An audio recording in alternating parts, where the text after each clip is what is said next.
Oh my god, look at what I just spotted. What's up guys, and welcome to the last video from the Borneo series. This one features one of the most insane venomous snakes we have ever seen, so stick around until the end. Also, if you want to see more herping from Borneo, head over to my Patreon where I post full-length exclusive herping videos. Right, let's get to it. Alright, welcome back to a new Borneo video. This is going to be following the very final 3 days, which I believe is going to be spent almost exclusively in the lowlands with me, Plato, Jay and Sam. And it's about 7 p.m. now, so it's time to get into the forest and start herping. So, what do you say? Finding good stuff tonight? Maybe. Zero confidence whatsoever. I think we're cooking tonight. Let's go. Alright, we are in the jungle. It's super damp here tonight. Rained a bit in the daytime, but it's dry right now, which bodes well. Haven't seen anything just yet, except maybe 100 leeches. But, you know, Borneo is just about time and patience. Time in the field plus patience equals finds. So let's get to it. All right, so our first snake has arrived. Big bronze back up here. I think it's Formosus. We're going to get it down and make sure. Plato? As expected, it's this huge Dendrolaphus formosus, which is typically on Borneo this more like brown color. In the peninsula, we're used to seeing the like really beautiful form, but here, especially when they get big, they become just kind of like a more bland bronzeback. They still can retain some nice kind of yellowish stripes towards the tail, but as you can see here, nowhere near as much like color as they display on the peninsula. But still, it's a new species for the trip, and saw one of these last year in Borneo, but this time bronzebacks have been kind of absent. So good to get one snake on the board for tonight, and I'm sure it's going to be the first of several more to come because we're going to keep grinding. All right, next snake of the night is this lovely boweri melanota. I don't think we got a very good look at the last one at all, so I'll try and give you a decent look at this one, although it's already cruising off. Here. You're not going to be defensive? Okay, I guess he's not going to be defensive. Let's try and put him down this rock here. Come on, buddy. This one's so nice compared to the last one we got, bro. Like, for real. This one rocks. I love the spots on the head as well. Let's see if we can get a close-up on that before this finishes. Yeah, I guess you can make it out even though he's on his wriggling shiz. There you go. Hooked his head there. Now you can see that cool neck pattern. Super regular bands. Most of them connecting in the middle. The last one we found looks more like melanota, but this is the beautiful Bornean. This is the beautiful Bornean annectans form that we know and love. And the other guys aren't with me, but they got to see the last one, so I reckon I'm just gonna let him crawl off right here after I grab a couple quick photos. Walking along the stream, same one as before, Plato just spotted another freaking huge bevagata. We're wondering whether this one's the same one. Do you need help getting it out? Yeah, there? yeah, I do. Okay. Just take over filming. Got it? Yeah. All right. I'm inclined to say it's probably the same one as last time, considering it's hunting in a similar area, but it would have come quite far up the stream. I guess the best way to tell would be to examine like these markings on the tail, which we'd have to compare by photos. So let me like get it out in the open and calm it down for a second. But looks very similar in terms of like head size and general width and length. This like maybe like these markings like here on the tail, just like the shape and size of them would be pretty like good way of telling. But encountering one of these twice is not expected, certainly not the same individual. Would have been the first time I ever encountered the same coral snake individual twice in the wild. Super impressive as well. All right, we looked at some pictures and compared the tail markings specifically, and we're almost certain this is the same snake, so we're pretty much going to immediately release it because we caught the snake already. But you see, right back to hunting in its natural habitat, foraging along the stream despite being caught and photographed the other day. And with the aim of causing minimum disturbance, let's let this one cruise off ASAP. All right, Plato just spotted another snake, and it looks like a dark-headed cat snake from up here, and I think he just confirmed that it is. Now we're going to watch the man work his magic, probably getting bit about 500 times along the way. Let's get some zoom in action of that. We good, we good, we good, we good. All right, bring that boy down here. You know the cynodon was like on this plant here, right? The other day. Yeah. And, oh, it's chewing on you. Bro. Wow, this Nigriceps is kind of clapped. I'm not gonna lie. But, It's my lifer though. it's also a bitey boy. But another boiga species for the trip, which is nice. Sometimes boigas are kind of hard to come by in Borneo, but not this time. We've found 3 species, right? No, Correct? stop it. Yeah. Mangrove cat, cynodon, and this one. And Nigriceps. Stop it. Little nips are fine, but just don't let these chew on you, because I've seen people get like pretty bad reactions from like a 1-minute chew. Generally, it's like with these guys, you want to avoid them chewing on you for longer than 30 seconds, I'd say. It takes often close to a minute for them to massage the venom and sometimes longer, but look at his hand. These guys have teeth for sure. And generally, Plato's just a very like truncated individual with all kinds of scratches and marks all over his body. But this is a horrible little boiga, so I'm going to take some quick phone photos. I like it. And then we'll leave it be. I thought I'd show the chompers on this guy who are causing Plato all that blood, and me now, because he handed it to me and he instantly whipped around and got me. But you can kind of make out the teeth here, despite the iPhone having the focusing qualities of, well, something that's not meant to good at focusing, basically. Horrible little snake. So next up, we found some mee goreng in the wild. Like, this is the Malaysian noodle dish, quite delicious. We've been subsisting off it pretty heavily, and here it is growing in the wild where they pick it from. Incredible. So no more snakes after that Nigriceps, but man, let's just say to the least, there was some leech activity in the jungle tonight. This guy looks like he's been shot in the legs 3 times, like he's literally been in a war zone. I've been truncated. Yeah, truncated in the blood department, let's say. What the fuck? You like rubbed on my thing. Look, he like walked past here and put blood in the sheet. feel that. Idiot. I'm actually okay myself, besides like blisters from the boots. Even though I got a bunch of leech bites, I think I got them off. And also I'm not as like bleedy as him because I've sort of immunized myself to the anticoagulant a bit. But this is all kinds of up. Will this be the first time we cruise a snake? Going to eat and then coming back. Let's see if anything's on the road.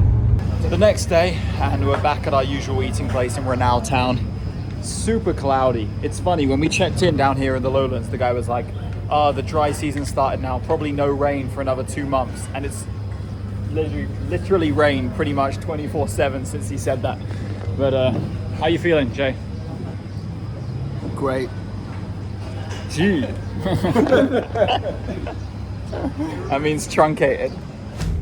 The weather is looking very, very ominous. We're hoping that the rain holds off and it stays like this. Looks like a potential high pressure system. There's a herping buzzword for you. But approaching the forest now, about to grab our gear from the rooms. And we're gonna get out hiking. Let's go. I literally called it, man. I said we were gonna cruise a snake tonight. And amongst this swarm of bugs that has appeared, we got a freaking giant melanota crossing right up. All right, okay, it got in my eyes.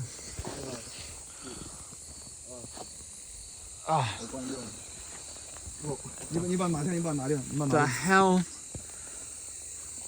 Take it off your head, yeah, and shine it. But yeah, we got a huge melanota crossing right outside our room. The ones here tend to be like pretty docile from what I've experienced. Even though Plato dived on this one like it was some kind of Mediterranean racer type snake. It was moving so slowly. What the boss? Look at this, man. Horrible. Awful. Where did they even come from? I swear Plato freaking disturbed them when he like jumped and dived through the bushes. Anyway, let's take a couple phone pics of this one and move on. Right, Jay just spotted this Tias fusca, a little bit bigger than the last one. Looks like it has some nice greens on it as well. Could have a meal at mid-body, or it could just be quite thick there, but I'm gonna get it down just so we can take a closer look. All right, got it down. It indeed is a slightly bigger Tias fusca, but nowhere near as big as they can be. This one has some great emerald greens on the forebody as well. Not as vibrant as the last one, but certainly really pretty. Some nice kind of oat browns. Just such a great color transition on this snake. This is a great individual here, super calm as well. can see it in my hand. I'm not even squeezing it. Look, let me let go a little bit and see him doing his thing. But yeah, a little Tiers Fuska to start off our little walking section. Hopefully the first of a few snakes to come. But now I've lost cooperativeness. A little bit further along, we got what I think is an Ansonia spinifer.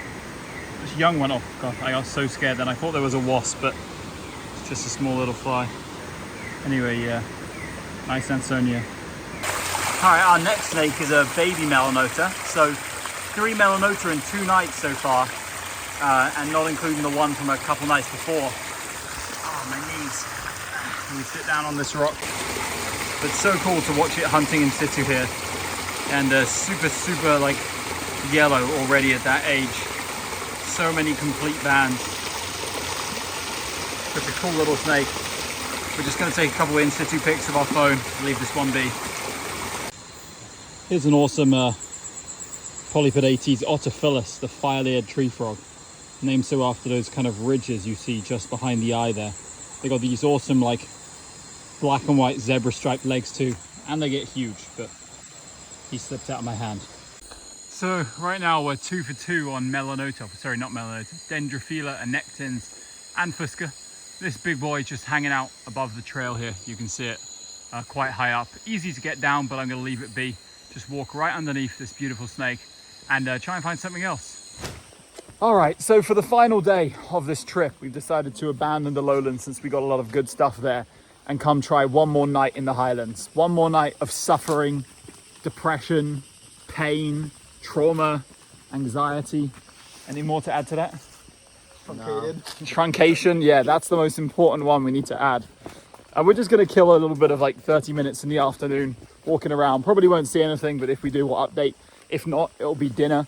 And then one last night of herping up here in these beautifully rainy and cold mountains. Well, a little bit drizzly, let's say. What the buttons, Russ? All right, we are out inside the park. We got Maron, our park guide, right down there. Good guy. And we're going to be combing. Not going to stay out super late tonight because we've got to be up at a reasonable time tomorrow. But we're going to give it our best shot and leave not a stone unturned in the metaphorical sense on our search for interesting species and potential showstoppers. Our first snake is a viper, but not the one we're looking for. I fished this little, it's a bit bitey, so I've got to be careful where I put my hand. This sub-adult Sabahai down from some ferns, which look like absolute perfect habitat for Malcolmi. Like I saw that green viper venter and I was like getting real excited. Oh, look at that colorful fly on me. Never mind. I got very excited for a second, but it's just a very angry Sabahai, which was throwing many strikes at me when I hooked it down. Oh, look at that. It's flexing its jaw, repositioning itself. Yawning. Anyway, let's keep moving. And back he goes in there, or she, and still looking to kill. From all this distance away, it threw a damn strike at me. What the pissy rat? There's a little young Foxiferus along the road. Foxiferus cephalum, I believe. Adults have some nice like ridges and curves to them. This sub-adult is nice too. Nowhere near as small as some of the ones we see on this trip already. Not a big garment, but a nice one. Here's a little Calamaria schmidti, most common snake on the mountain. Slowly heading under some leaves. Snake number 2 of the night. A little bit further down the road, here's another Sabahai hanging out in what's a really good Malcolmi habitat, annoyingly. Very much bigger, way bigger than the last one, this one, but not as big as some of the ones we saw on the first night. But definitely like a very decent sized adult here. And we're just gonna leave this one be. Since we already took a close look at one, I can confirm this one from here. So let's keep moving. Oh my god, look at what I just spotted. No, holy shit, Maron, look at this. What is that? Look. Look. Oh. Oh. Look at the size of that. Do you mind filming when I can catch it? Wow. Oh, wow. Monster. Oh, look at that. Oh my god. Oh. Look at the size of that. I think it just came out of this drain here. It's a nice, perfect timing, right? That is absolutely insane. Wow. So docile as well already, just so calm. Okay, we're gonna have to bring it up to the road and wait for Plato. Oh, here we go. I'm gonna bring it up to the road. Yeah. Safer up here.